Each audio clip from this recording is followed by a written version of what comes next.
স্বাগত ৭১-এর খেলা যোগে আপনাদের সাথে আছি হাসান মাহাদি। প্রথমেই জানাবো বাংলাদেশ অস্ট্রেলিয়া টেস্ট সিরিজের খবর।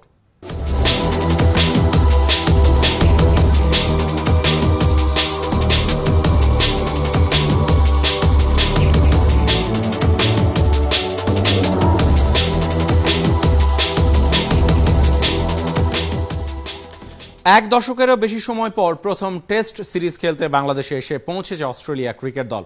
শুক্রবার রাতে কঠোর নিরাপত্তার মধ্যে ঢাকায় পা রাখে স্টিভেন স্মিথের দল। এ সময় এলিট ফোর্সের প্রায় ৩০০ সদস্য নিরাপত্তার দায়িত্বে সেখানে উপস্থিত ছিল। এবারে সফরে দুটি টেস্ট খেলবে তারা, ২ দিনের একটি প্রস্তুতি ম্যাচও খেলবে দলটি। ২ দিনের প্রস্তুতি ম্যাচ হবে ২২ থেকে ২৩ আগস্ট। প্রথম টেস্টে ঢাকায় শুরু হবে ২৭ আগস্ট, আর চট্টগ্রামে দ্বিতীয় শেষ টেস্ট শুরু হবে ৪ সেপ্টেম্বর। ২০১৫ সালের অক্টোবরে বাংলাদেশ সফরে আসার কথা ছিল স্টিভেন স্মিথের দলের। নিরাপত্তার শঙ্কায় শেষ মুহূর্তে সফর স্থগিত করে দেশটি। বাংলাদেশ সরকারের সর্বোচ্চ পর্যায় থেকে সর্বোচ্চ নিরাপত্তার প্রতিশ্রুতি দেয়া হলেও আসেনি অজিরা।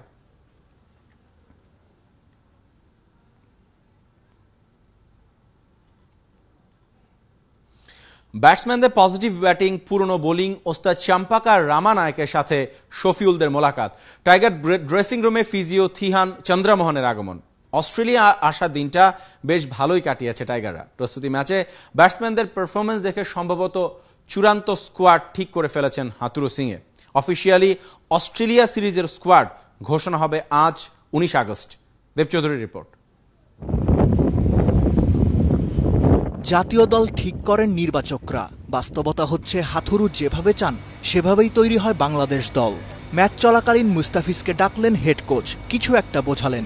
মুস্তাফিজ কি বুঝলো কে জানে। বোলিং মার্কে কাটার মাস্টারকে পেয়ে যেন খেপে গেলেন তামিম ইকবাল। ২ ওপেনার সৌম্য, তামিম দুজনেই পজিটিভ ব্যাটিং করেছেন। উইকেটে ছিলেন ২৮ ওভার, কেউই আউট হননি, তুলেছেন ১২০। হয়তো হাথুরুই পজিটিভ ব্যাটিংটা করতে বলেছিলেন।